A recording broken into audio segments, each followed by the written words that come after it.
मणिकर्णिका घाट में वो औरत आई थी। अच्छा जी। अपने पति का शव लेके आई थी वहाँ पे। उसी दौरान एक अघोरी बैठा था। उस अघोरी ने उस औरत को देख लिया। कुत्ता कमीना। आपने जो बताया था ना नेपाली तंत्र, जो नेपाली तंत्र होते हैं ना, पशुपतिनाथ जी का एक मंदिर है वहाँ, और उसके इर्द गिर्द ये तंत्र क्रिया होती रहती है। क्या इसमें भी षटकर्म में ही नेपाल के अंदर सारे कार्य होते हैं, जैसे मारण, मोहन, वशीकरण? नेपाल में होते हैं अलग तरीके से काम, क्योंकि उनमें वहाँ पे जैसे कश्मीर का भी एक तंत्र चलता है, बहुत बड़ा नाम है, लोग मानेंगे नहीं, लेकिन कश्मीर का भी एक तंत्र है, वो मैंने सुना है। माँ काली के नाम पे भी तंत्र हो रहे हैं, माँ बगलामुखी के नाम पे भी तंत्र हो रहे हैं। नेपाल के अंदर कौन सी देवी पूजी जा रही है, कैसे तंत्र किया जाता है वो? जो छीन मस्तिका देवी है ना, हाँ जी, वो साकड़ा देवी के नाम से पूजी जाती है। शाखड़ा देवी के नाम से नेपाल में पूजी जाती है। वहाँ पे क्या भोग दिया देखो, जाता है? जो साकड़ा देवी के जो मंदिर है वहाँ पे जो बलि लगती है। जय श्री महाकाल। गुरुजी कैसे हो आप? जय श्री महाकाल। बच्चा, मैं तो ठीक हूँ। मैं भी बहुत अच्छा हूँ, क्योंकि जो हमारा पहला पॉडकास्ट गया था उसको पब्लिक ने इतना प्यार दिया, इतना प्यार दिया कि हमें आपको दोबारा लाने के लिए हम मजबूर हो गए यहाँ पे। तो सबसे पहले बहुत बहुत आभार आपका दोबारा आने के लिए हमारे पॉडकास्ट पे। ये वाला जो एपिसोड है काफ़ी ज़्यादा डार्क होगा, मिस्टीरियस होगा, तंत्र रिलेटेड होगा। आपने जो बताया था ना नेपाली तंत्र, क्योंकि हमने बहुत सारे मयोंग का तंत्र भी देखा है, बंगाल का तंत्र भी देखा, असम का तंत्र भी सुना है ना? तो नेपाली तंत्र थोड़ा सा ना सुनने में अटपटा भी था, और हमने सुना भी नहीं। नेपाली तंत्र क्या होता है, कैसे परफॉर्म किया जाता है, कौन करता है इसे? जो नेपाली तंत्र होते हैं ना, वो ऐसे नहीं होते। अच्छा जी। क्योंकि वो तंत्र ऐसे होते हैं कि जिनको कोई काट नहीं सकता, और उन तंत्रों के बारे में किसी को पता भी नहीं है इतना। क्योंकि जो ये जो नेपाल में है ना, हम्म।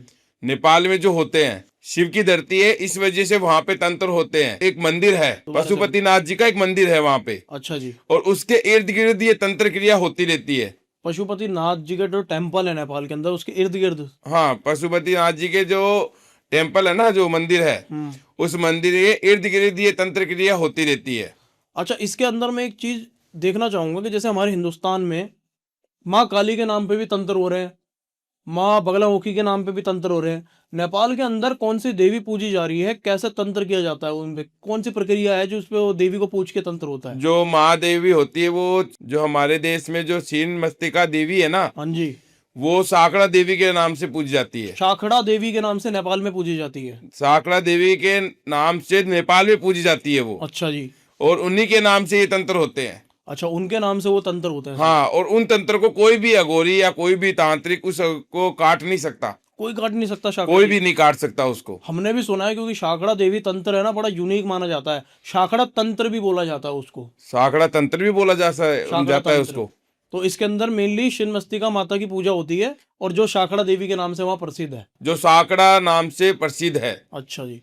तो मैं आपसे ये जानना चाहूँगा, क्या भोग चढ़ता है वहाँ पे? क्योंकि हमारे तो यहाँ पे बकरे के बलि, या फिर खून, या फिर बहुत सारी चीज़ें अलग अलग जो दी जाती है, वहाँ पे क्या भोग दिया देखो, जाता जो साकड़ा देवी के जो मंदिर है वहां पे जो बलि लगती है, जैसे बकरे की बलि लगती है, है? अच्छा जी। भैंसों की बलि लगती है, भैंसों की बलि भी लगती है? भैंसों की भी बलि लगती है। ठीक है। और वहां पे उन भैंसों की बलियों से ही काम किया जाता है, बकरों की बलियों से भी काम किया जाता है।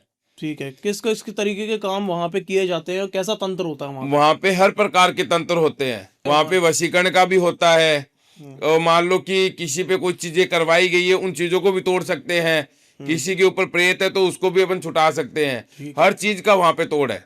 तो आप कभी नेपाल गए हो? हाँ, मैं नेपाल गया हुआ हूँ, और वहां पे भी मैंने साधना की है। साधना की आपने नेपाल हाँ, में? वहां पे मैंने साधना की है। जो पशुपति का मंदिर है ना, हाँ जी। पशुपतिनाथ जी का मंदिर, तंत्र साधना की है।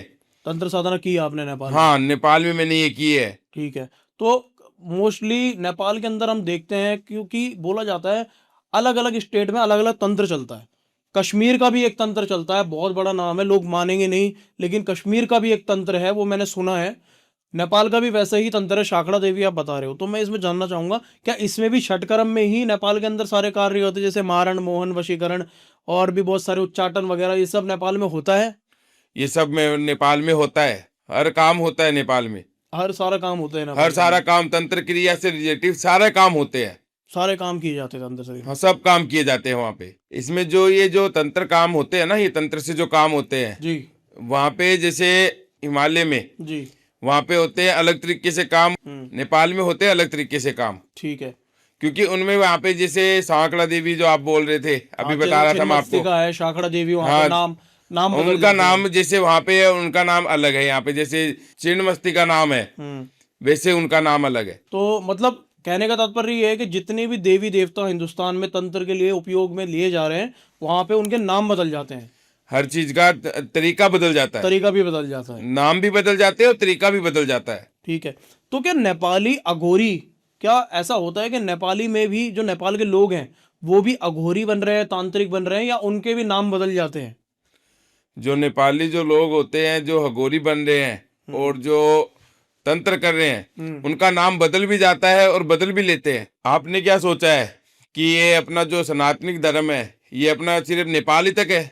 ये पूरी दुनिया में फैला हुआ है, दूर दूर से लोग आते हैं हगोरी बनने के लिए। जैसे महाकुंभ का जो मेला लगता है ना, वहां पे लोग आते हैं बनने के लिए, हगोरी की साधना करते हैं, नागा साधु की साधना करते हैं, तांत्रिक बनने की साधना करते हैं, हर जगह से आते हैं। हमारा जो सनातन धर्म है ना वो बहुत ऊंचा है। ठीक है। आपने सुना होगा कि जो सबसे बड़ा अघोरी कौन है? कौन है सबसे बड़ा अघोरी? सबसे बड़ा अघोरी वैसे तो अपन शिव को बोलते हैं, हाँ जी। पर जैसे आपने पूछा था कि नेपाल में कौन है, बाबा किनाराम। अच्छा जी, ये अघोरी है? हाँ ये अघोरी है। अच्छा। और इसी की सब ये मान लो कि इन्हीं की ये जो तंत्र विद्या करते हैं, ये तंत्र विद्या सारे साधु जो होते हैं या फिर जो भी अघोरी होते हैं नेपाल में जाके साधना करने जाते हैं इनकी? हाँ इनकी साधना करने जाते हैं, नेपाल में भी करने जाते हैं और ये जो हर जगह इनकी साधना करते हैं। अच्छा जी। तो हर अघोरी को बाबा किन्नाराम की साधना करनी पड़ती है या उनसे आशीर्वाद लेना पड़ता है? हाँ जरूर लेना पड़ता है, लेना पड़ता है। लेना पड़ता है। अच्छा जी। तो मैं आपसे जानना चाहता हूँ, आपने नाम लिया बाबा कीनाराम जी का, ये अघोरी थे, मतलब मैं पहली बार ये नाम सुन रहा हूँ। मैं ये जानना चाहूंगा कहाँ रहते थे और कैसे अघोरी बने और क्या है इनका राज?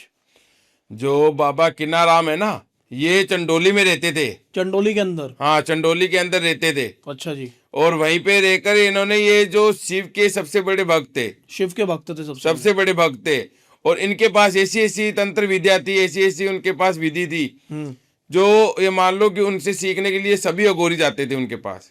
अच्छा, तो आज सारे अघोरी नेपाल में इसलिए जाते हैं क्योंकि वो कीनाराम जी को सिद्ध कर सके। सिद्ध कर सके। ठीक है। आपने ऑफ कैमरा मेरे को ना केस बताया था, मणिकर्णिका घाट का केस था वो।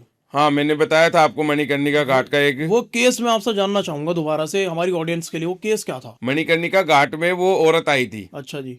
वो औरत वहां पे अपने पति को मोक्ष दिलवाने के लिए आई। अच्छा। और वो अपने पति को मोक्ष दिलवाने के लिए, और उसने वो बहुत समझदारी का काम किया क्योंकि वहां पे वो जो पवित्र जगह है और जिससे में क्या होता है कि जो आदमी जिसको मोक्ष दिलवाते हैं वो परमात्मा से मेल होता है उनका डायरेक्ट। मतलब जो मणिकर्णिका घाट के अंदर जिनकी चिताएं जलती है वो डायरेक्ट परमात्मा से परमात्मा के पास वो जाता है, डायरेक्ट मोक्ष मिलता है मोक्ष उनको मिल जाता है उन्हें और वो परमात्मा से मिल हो जाते हैं। ठीक है। ठीक है। तो उसमें क्या हुआ कि जो औरत थी ना तो वो अपने पति का शव लेके आई थी वहां पे, और वो देखो काफी दूर से थी, मुंबई से थी वैसे वो। ठीक है जी। और उसके जो जो बड़े लोग होते हैं ना जिनकी जो बातें सुनते हैं, तो उनका जो पति था ना वो बीमार रहता था वहां पे। अच्छा जी। अब वो अचानक वो खत्म हो गया, होने के बाद वो वहां से उसको अपने पति को शव को लेकर मणिकर्णिका घाट आई। अच्छा जी। वहां पे आने के बाद उसको वहां पे ये चीजें उनके बड़े जो बुजुर्ग लोग होते हैं उनसे सुनने को मिला कि जो लोग इतने दुखी होते हैं, बीमारी से मरते हैं, उनकी आत्मा को मोक्ष नहीं मिलता। अच्छा जी। तो वो इसीलिए वहां पे आई ताकि उसके आत्मा को, उनके पति की आत्मा को मोक्ष मिल जाए और वो परमात्मा से मेल हो जाए। ठीक है जी। इस दुनिया से वो परमात्मा के पास चला जाए। ठीक है। तो उसके बाद वो वहां पे आने के बाद वहां पे वो अपने पति के शव को मोक्ष दिलवा रही थी। उसी दौरान एक अघोरी बैठा था, उस अघोरी ने उस औरत को देख लिया। अघोरी था वहां पे एक, जब वो कर रही थी क्रिया? हाँ वो अघोरी ने वहां पे उसको देख लिया। ठीक है जी। देखने के बाद उस अघोरी ने उसके ऊपर कई चीजें की। उसे देखने के बाद उसके ऊपर मोहित हो गया। वो मोहित हो गया वो उस पे। मोहित होने के बाद वो धीरे से उसके पास से निकला। निकल के उसके जो बाल होते हैं ना सर के, उसके एक बाल ले लिया उसने। अच्छा जी। लेने के बाद वो वहां पे से चला गया। जाने के बाद उस जो औरत थी वो अपने पति को मोक्ष दिलवाकर वो वहां से वापस अपने गांव, अपने शहर चली गई, मुंबई। अच्छा जी, मुंबई की थी वो? ठीक है। वो मुंबई जाने के बाद वहां पे चली गई। जाने के बाद उस अघोरी ने अपनी तंत्र साधना की, अघोर साधना की, और करने के बाद उसके जो बाल था उसके बाल से उसके ऊपर उसका शरीर बंधन किया। शरीर बंधन किया बाल से। आपने कोक बंधन का नाम सुना है? मैं बिल्कुल। आपको एक चीज और बता रहा हूँ, ये शरीर बंधन, शरीर बंधन। शरीर बंधन, उसका शरीर बंधन किया। ठीक है। शरीर बंधन कर कर उसको वहां से उसको इस तरीके से कर दिया कि वो उस अघोरी के बिना रह ना सके। अच्छा जी। और वो उसको मुंबई से वहां के वापस वहीं पे बुला लिया उसको अपने पास।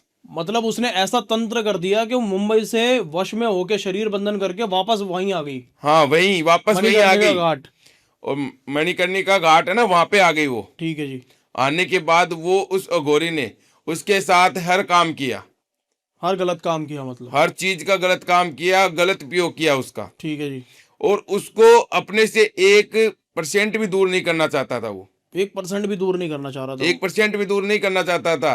वो ये चाहता था कि ये जितनी दूर जाए, ज्यादा से ज्यादा अगर ये थोड़ी सी भी दूर जाए तो ये वापस मेरे पास आ जाए। उसके लिए उसके ऊपर एक बंधन बनाया गया था। उसके मतलब बंधन बनाया उसको, हाँ, बांधा। बांधा उसको, बंधन बनाया उसको, बांधा। हम्म।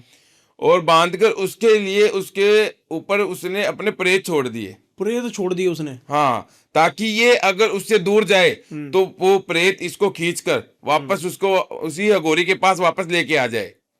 मतलब आप कह रहे हो कि एक ऐसा बंधन बनाया जिसमें प्रेत भी थे, अगर वो उस बंधन से बाहर निकले या कोई और ले जाए तो प्रेत उसे वापस खींच ले, उसके वापस खींच के उसी अघोरी के पास लाए, ताकि वो अघोरी उससे दूर ना हो और वो उससे दूर ना हो, वो औरत भी। अच्छा जी। और औरत को खुद को नहीं पता था, क्योंकि वो इस तरीके से वो बंदी बन चुकी थी, उसको इस चीज का कोई पता ही नहीं था। तो ऐसा होता था मतलब कि वो बाहर निकलने की कोशिश कर रही है और वाकई प्रेत उसे पकड़ के अंदर कर सकता है? ऐसा होता था। ऐसा होता था। हाँ, होता था। तभी उसी दौरान मैं अपने जैसे शमशान होता है ना, वहां पे सबकी साधना कर रहा था। अच्छा जी। सबकी साधना करते हुए मेरे को थोड़ा टाइम हो गया, वहीं पे मैंने घाट है ना, वहीं पे मैंने सबकी साधना कर रहा था मैं। अच्छा जी। और मेरे को वहां पे थोड़ा टाइम लग गया था, 8 से 10 दिन का। बट आपने बोला था कि आप हमेशा हिमालय में रहे हैं, हिमालय में तपस्या की है। आप उस समय वहां कर क्या रहे थे? मैं किसी व्यक्ति का काम के लिए गया था वहां पे। अच्छा जी। सब साधना होती है ना, जी। उस दौरान काम भी किए जाते हैं कई। ठीक है। उन कामों को लिए मैं वहां पे गया हुआ था। जो सब साधना है ना, जो व्यक्ति मरा है ना, जिसका शव है, उसको मोक्ष मिल जाए और वो परमात्मा से मिल जाए। मतलब अघोरी शव साधना इसलिए करता है कि जिस व्यक्ति को बैठा है उसको मोक्ष मिल जाए। हाँ, उसको मोक्ष मिल जाए और वो परमात्मा से मेल हो जाए उसका। ठीक है। क्योंकि वो अगर वो उसके ऊपर मैं ये सब जो साधना नहीं करता तो वो यह मान लो कि वो धरती पे भी भटकता रहता, परमात्मा भी मेल हो सकता था, कोई पता नहीं होता उसका। ठीक है। शव साधना करने के बाद डायरेक्ट परमात्मा वो से। डायरेक्ट परमात्मा से मेल हो जाता है उसका। अच्छा जी। ठीक है। ठीक है। उसके बाद मेरे को वहां पे उस औरत के बारे में पता चला। ठीक है। जब पता चला तब मैंने ये चीज देखी, अपनी साधना से मैंने चेक किया कि उसके ऊपर ऐसा क्या चीजें हुई है। उनके खुद के जो घर वाले मुंबई में, वो सबने वहां पर पुलिस केस भी कर दिया था। उनको ये पता नहीं था कि उनकी जो लड़की है गई कहाँ पे, वो औरत गई कहाँ पे, उनको खुद को नहीं पता। उसके घर वाले ढूंढ रहे हैं, मतलब उनको घर वाले ढूंढ रहे हैं, गुमशुदा की रिपोर्ट लिखा रहे हैं, सब कुछ कर रहे हैं, पर उनको कोई पता ही नहीं है कि वो है कहाँ पे। ठीक है। फिर मेरे पास जब मेरे को ये पता चला, तब मैंने उसके जो चीजें जो उसके ऊपर करवाई गई थी, जो तंत्र जो क्रिया से उनके ऊपर जो प्रेत छोड़े हुए थे, उन प्रेतों से पहले उसको मैंने मुक्त किया। अच्छा जी। उसको मुक्त करने के लिए मैंने क्या किया कि मेरे जो प्रेत है ना, उनसे मैंने उस प्रेत को, जो प्रेत उनके जो उसके ऊपर है, उनको मैंने दोनों को लड़वाया। अच्छा, जो आपके प्रेत हैं और जो उसके प्रेत है। हाँ, क्योंकि मैं एक अघोरी हूँ, मेरे पास भी प्रेत है, मेरे पास भी ऐसी चीजें साधना की हुई है, मेरे भी पास भी ऐसी चीजें हैं जो मेरे काम आती है। अच्छा, तो आपके प्रेत और उसके प्रेत जो उस बंधन के पास थे वो आपस में लड़ पड़े। हाँ, बंधन के वास्ते वो आखिर में उस बंधन को तोड़ने के लिए मैंने अपने प्रेतों को छोड़ा था। मैं एक चीज आपसे रोकना चाहूंगा और जानना चाहूंगा कि आपने ये फैसला क्यों किया कि आपको उस औरत को बचाना है? क्योंकि मैंने उस औरत को इसलिए बचाने को सोचा क्योंकि मैंने उसको देखा था, और देखने के बाद मेरे को पता चला कि उसके देखो पति तो है नहीं, वो तो पहले ही खत्म हो चुका है। ठीक है। और जो ये अघोरी है वो उसके साथ गलत काम कर रहा है। और मैं देखो, मैं एक ऐसा अघोरी हूँ जो जन कल्याण के लिए मैं यहाँ पे घूमता हूँ। अच्छा और तो मैं किसी के ऊपर ये चीज देखकर मैं चुप नहीं रह सकता था, ठीक है। इसलिए मैंने वो अपने हाथ में लिया वो केस। और लेने के बाद मैंने क्या किया कि उसको पहले उसके जो प्रेतों से मैंने लड़वाया और लड़वा कर मैंने उन प्रेतों को दूर किया। ठीक है जी। दूर करते ही वो जो अघोरी था वो तुरंत मेरे सामने आ गया, आमने सामने आ गया, मेरे आमने सामने आ गया, आमने सामने आ गया, मेरे मतलब खड़ा हो गया आपके सामने आके? मेरे सामने खड़ा होके मेरे को चैलेंज करने लग गया। अच्छा, क्या कह रहा था? वो मेरे को कह रहा था कि तू मेरे को दूर करके दिखा। अच्छा जी। अब उसको ये नहीं पता था कि मैं जो शिव साधक मैंने जो तंत्र क्रिया की है, जो मैंने वो साधना की है, वो मेरे पास है। अच्छा जी। उसको जब ये चीज पता चली ना, जब वो अघोरी मेरे सामने आया, तो उसके बाद में जब हम दोनों का एक दूसरे से टकराव हुआ, तो एक रात पूरा ये चीज चली। अच्छा, चलने के बाद दूसरे दिन वो सुबह मेरे पैरों में आके पड़ गया। मतलब पूरी रात तंत्र शास्त्र हुआ, तंत्र की लड़ाई हुई है? हाँ, तंत्रों से लड़ाई हुई है। अच्छा जी। और उसको जब ये पता चला कि मेरे पास जो चीजें हैं, तो वो मेरे आगे हार मान गया और मेरे पैरों में गिरने लग गया और मेरे से माफी मांगने लग गया। अच्छा।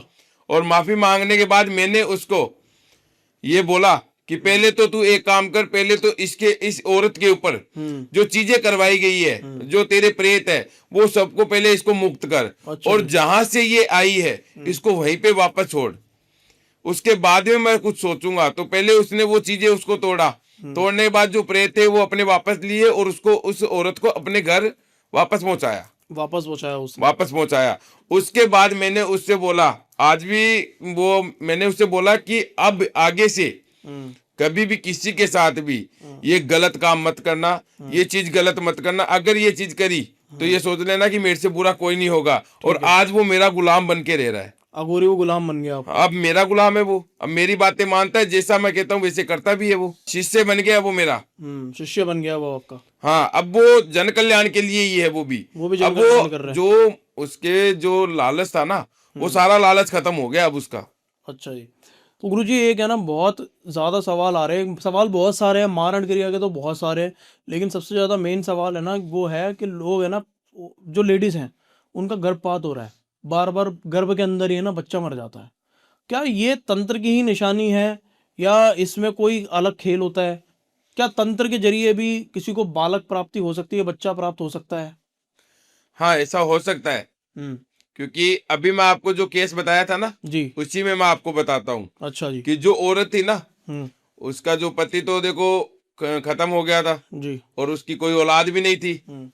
तो उसके लिए मैंने काम किया था कि जो उसके पति है ना, उसके पति का मैंने आह्वान किया था। अच्छा जी। और आह्वान करके मैंने जो बुबूत आती है ना, उस बुबूत में मैंने उसको आह्वान करवा के मैंने उसकी जो औरत है, उस औरत को मैंने ये चीज दी थी। मतलब आप कह रहे हो कि उसके पति को जो जो मृत था, उसका आह्वान करके आपने बुलाया और एक राख के अंदर बबूत में उस लेडीज को दी? हाँ, दी मैंने। ठीक है। आप ये यकीन नहीं मानोगे, उसके बाद में वो देने के बाद उसका एक बच्चा भी है आज। एक बच्चा भी है? आज एक बच्चा भी है। और वो बच्चा वो उनका जो पति है ना, वही है एक तरीके का। वही है? हाँ, वही है। मतलब आप ये कह रहे हो कि आपने अपनी शक्ति से उसकी आत्मा को बुला के उसके गर्भ में धारण करा दिया? हाँ, मैंने उसकी आत्मा को गर्भ में उसके धारण करवा दिया, क्योंकि उसका आह्वान किया था मैंने। और करके मैंने वो जो पुड़िया थी ना, जो बबूत थी, उस बबूत में मैंने उसको दिया था, जिसमें क्या है कि उसने वो बबूत लिया, लेने के बाद उसके वो बच्चा हो गया। ठीक है। तो आज भी उसके साथ वो बच्चा है? हाँ, आज भी उसके साथ है वो बच्चा। और एकदम ये मान लो कि वो बच्चा इतना अच्छा है और इतना चंचल है कि एकदम दिमाग में तेज है, हर चीज में, वो हर चीज में तेज है। ठीक है। तो बहुत सारे अलग अलग केसेस भी आते हैं जिसमें मारण क्रिया भी है। मारण क्रिया कितने प्रकार से की जा रही है और कौन कौन इसको कर रहा है? और मणिकर्णिका घाट पे तो ये भी बोला जाता है कि जितने भी लोग आते हैं वहाँ पे करने तो अच्छा ही आते हैं, लेकिन हो जाती है उनके साथ बुराई। वहाँ पे कैसे कैसे केस आपको देखने को मिले, स्पेशली मारण क्रिया का कोई केस मेरे को बता सकते हो आप? आप बोल रहे हो कि जो मारण क्रिया काफी प्रकार की जाती है। अच्छा जी। जैसे आपने सुना होगा कि देखो, जो गड़े उड़ रहे हैं, हाँ, मटका उड़ता है, मटका उड़ रहा है, मतलब वो तो बहुत कॉमन हो गया। चीजें कर रहे हैं। वो एक बात हूँ, मैं ऐसी चीजें भी कर सकता हूँ कि जो जो मारण क्रिया है ना, मैं वैसे करता नहीं हूँ, पर मैं ऐसा कर सकता हूँ कि जो जिस व्यक्ति को अगर कोई मारण क्रिया करवानी है और उसका पुतला बनाकर मैं उसको शमशान में अगर वहां पे गाड़ दिया, गाड़ने के बाद उसके ऊपर अगर मैं पानी दूंगा ना रोज, तो वो तिल तिल करके मरेगा। पर मैं ऐसा काम करता नहीं हूँ पहले तो। अच्छा जी। और मैं मारण क्रिया को काटता हूँ। काटते हो आप मारण? मैं मारण क्रिया को काटता हूँ। तो सारे अघोरी जब यही बोलते हैं कि हम मारण क्रिया करते ही नहीं है, तो मारण क्रिया कर कौन रहा है? जो लोग होते हैं ना मारण क्रिया करते हैं, वो क्या होते हैं कि वो पैसों के लालची होते हैं, धन के लालची होते हैं, किसी की जिंदगी के बारे में सोचते नहीं है। अच्छा वो सिर्फ अपने बारे में सोचते हैं, वो ये मारण क्रिया करते हैं। ठीक है गुरुजी, आजकल है ना एक बहुत ज्यादा प्रचल चल रहा है कि आजकल लोग पॉडकास्ट देख के किताबी ज्ञान लेके ना शमशान में चले जाते हैं। और अभी एक रिसेंटली मेरे पास एक लड़के का कमेंट आया था जिसने बोला कि मैंने है ना पॉडकास्ट देखा आपका और शमशान में जाके घेरा बना लिया और उसके अंदर मीट मच्छी दारू और मिठाई तरह तरह के पकवान लेके वहाँ पे उसने रख दिया और 12 बजे के बाद है ना वो सब घेरा बना के बैठ गया। तो वो कह रहा था कि मैंने सारे प्रेतों का आह्वान किया और सब ने वो भोग खाया मेरे सामने, लेकिन जब मैं उस गोले से बाहर गया ना तो मेरी कॉलर पकड़ पकड़ के मेरे को धकेले वो अंदर की तरफ। क्या आज भी ऐसा पॉसिबल है कि शमशान के अंदर कोई ऐसी हरकतें करे? वो कह रहा है कि बहुत मुश्किलों से मैं जान बचा पा रहा हूँ और मेरे लिए कुछ करो, ऐसे कमेंट में मेरे पास आया था। देखो, पहले बात तो ये कि जो उस लड़के ने जो गलती की वो गलती करनी भी नहीं चाहिए। ठीक है। क्योंकि जब अपन कोई साधना करते हैं, कोई भी अगर व्यक्ति साधना करने जाता है तो पहले तो वो अपने गुरु के साथ जाए। ठीक है जी। अगर गुरु ना हो तो ये काम करना ही नहीं चाहिए। अगर वो करेगा तो ये तो शुक्र मानो वो बच गया, वरना वो जो प्रेत होती है, जो आत्मा होती है, जो डायन होती है, ये उसको मार देती है वहीं पे ही, वहीं मार देती है। वहीं मार देती है। क्योंकि ऐसा है, ये चीजें जो 20-30 रुपए की किताब लेकर ये शमशान में चले जाते हैं और ये सब कुछ ये मतलब यूट्यूब से ये सब चीजों से चेक कर कर देख कर चले जाकर अपना काम करते हैं। ये करते हैं अपने लालच में। अच्छा जी। और ये लालच की वजह से ये मर भी जाते हैं। पूरा रिस्क होता है इसमें पूरी तरीके से रिस्क है। क्या ऐसा पॉसिबल है? मतलब सिर्फ क्योंकि साधक तो साधक होता है, वो तो क्रियाएं करेगा, अपना घेरा बनाएगा। क्या सिर्फ ऐसे ही आटे का घेरा बना के कोई भी लड़का जाएगा तो प्रेत खाने आ जाएंगे सामान? ऐसे प्रेत आ जाएंगे, पर वो प्रेत उसी के चिपट जाएंगे। उसी के चिपट जाएंगे? हाँ, उसी के चिपट जाएंगे। और उसी को मान लो कि वो भोग मांगेंगे। अब वो भोग कहाँ से देगा? वो तो उसके पीछे पीछे चल देंगे। वो उसके पीछे पीछे चलेंगे और उसके साथ रहेंगे। और उसको अगर वो भोग नहीं दिया तो वो उनको खा जाएगा। मतलब वो रोज खाना मांगेंगे फिर उससे? वो हर चीज मांगेंगे और उसकी जिंदगी तहस नहस कर देंगे। मैं कह रहा हूँ उसकी जिंदगी तहस नहस क्या, वो पागलों की तरह घूमेगा। अच्छा जी। या तो वो पागलों की तरह इधर उधर घूमेगा या वो मर जाएगा। ठीक है। तो आजकल जो वशीकरण चल रहे हैं इसके ऊपर काफी ज्यादा है ना चीजें बन चुकी हैं। कोई मोहिनी वशीकरण कर रहा है, कोई सिर्फ संभोग के लिए वशीकरण कर रहे हैं। क्या आपके पास भी कोई ऐसे वशीकरण के केस आते हैं? मेरे पास ऐसे केस आते हैं जी। और ऐसे काफी केस आए हैं। मैं आपको देखो एक बात बताऊं, आपको अभी फिलहाल का ये केस बताता हूं। जी। जो केस हुआ था इस तरीके से था कि एक परिवार था, उसके परिवार में एक ही लड़का था। ठीक है जी। और बढ़िया, मान लो कि बढ़िया पैसे वाले लोग थे, उनका बढ़िया बिजनेस चलता था। और वो बच्चा इतना तेज था कि हर काम में हर चीज करता था वो बढ़िया। मतलब एक फैमिली थी, उनका एक बेटा था। हाँ, उनकी फैमिली में वो जो लड़का था ना, हाँ। वो हर चीजों में तेज था। वो बिजनेस को भी आगे लेके गया था काफी। अच्छा जी। पर वो बोलते ना, जैसे जैसे जब तरक्की आती है बंदे के साथ, वैसे वैसे लोग जलने वाले भी काफी आते हैं।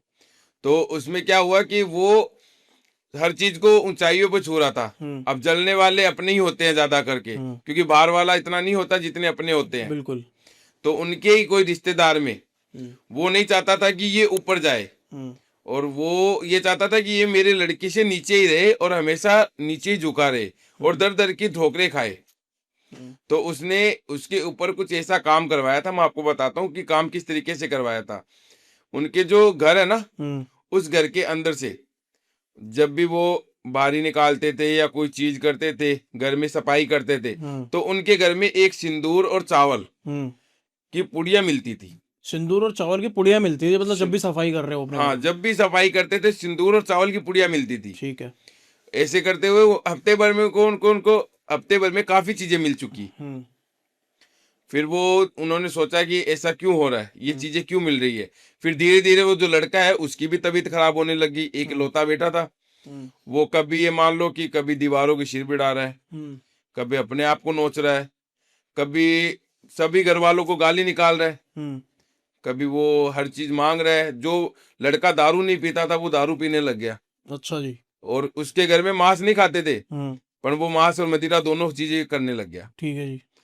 अब उसमें क्या हुआ कि उन्होंने घर वालों ने सोचा था कि इसके ऊपर कोई जैसे मान लो ऊपरी अपराई की जैसे होते हैं ना हवा वगैरह, कोई प्रेत होगा, कोई कोई साया प्रेत होगा। हो गया, कोई कहीं पे चौराहे पे पेड़ टिक गया, ऐसा लगा उनके घर वालों को। तो वो घर वाले उसको लेकर किसी तांत्रिक के पास गए। ठीक है। अब उस तांत्रिक ने उसको देखा, देखने के बाद उस तांत्रिक ने अपनी तरीके से काम किया, पर उसके ऊपर कोई असर नहीं हुआ। ठीक है जी। वो काफी जगह गए, पंडितों के पास भी गए थे, कोई तांत्रिक के पास गए थे, कई अघोरियों के पास भी गए थे, पर उनका वो जो चीज थी ना उनके पकड़ में नहीं आई। ठीक है जी। तो उन्होंने किसी से मेरे बारे में जानकारी उनको प्राप्त हुई, और वो उन्होंने मेरे पास एक बार वो लेके आए उस बच्चे को। लेके आने के बाद मैंने उसमें देखा, तो मैंने उनसे पूछा क्यों, मैं अपनी जो तंत्र साधना से मैंने पहले उस लड़के के बारे में चेक किया कि ये लड़का ऐसा क्यों हुआ है, किस वजह से हुआ है, क्या रीजन है, क्या कारण है। तो मैंने जब चेक किया तो मेरे को इसके बारे में सारी चीजें पता चल चुकी थी कि ये जो लड़का इतना अच्छा था, कभी भी दारू नहीं पीता था, कभी मांस नहीं खाता था, बढ़िया हर चीज में इसका दिमाग चलता था, अपने बिजनेस को भी आगे लेके चल रहा था, पर ये ऐसा क्यों हुआ। तो उसका रीजन समझ में आया कि जो कामनी सिंदूर है ना,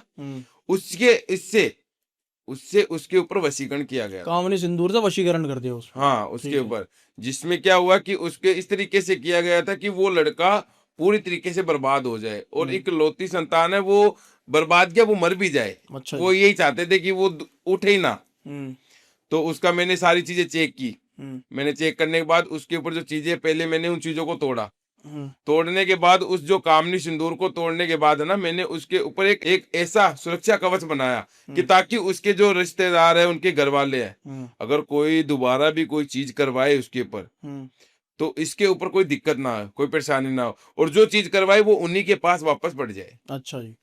तो वो आपने ठीक करा अपने तरीके उसको से। मैंने इस तरीके से ठीक कर दिया कि आज वो लड़का अच्छी तरीके से काम कर रहा है, बढ़िया चल रहा है। उसके घर वाले आज भी मेरे पास आते हैं। उन्होंने मेरे को ये भी बोला था कि अगर आप नहीं होते तो मेरा बच्चा तो खत्म हो जाता।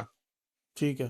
तो वशीकरण के भी केस आपके पास आते हैं, मारण क्रिया के भी आते हैं, हर मेरे तरीके पास के हर केस केस आते हैं, सारे तरीके के केस आते हैं। और मैं हर केस को अपनी तरीके से, अपनी जो साधना से मैं उनको सब तरीके से सही करता हूँ। ठीक है। मेरा एक लास्ट क्वेश्चन रहेगा आपसे।